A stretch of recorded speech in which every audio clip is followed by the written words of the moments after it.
यो विश्वको सबैभन्दा घिनलाग्दो चरा हो। यस चराको नाम म्याराबु स्टर्क हो। तर यसलाई यो कुराको मतलब छैन। ठूलो टाउको, लामो चुचो र डरलाग्दो कपाल। यसको पखेटा 3 मिटर लामो हुन्छ।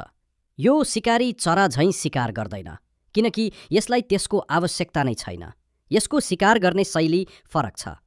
यी चराहरू स्क्याभेन्जर हुन्, जसले पचाउन सक्ने जुनसुकै चिज खान्छन्। मरेका माछा, किरा, गङ्गटा अनि फोहोर पनि। तिनीहरू गिदडलाई पछाउँछन्। यिनीहरू मानिसहरूको वरिपरि बस्छन्। तर यी चरालाई कमजोर ठान्नु गल्ती हुनेछ। खाना वरिपरि म्याराबुहरू आक्रामक बन्छन्, लड्छन्। मानिसका लागि तिनीहरू खतरनाक त होइनन्, तर चुनौतीबाट पछि पनि हट्दैनन्। अब प्रश्न, तिनीहरू टाउको र नाडी नाङ्गो किन हुन्छन्? रगत वा ब्याक्टेरिया टाँसिदैन, जसले सफा रहन मद्दत गर्छ।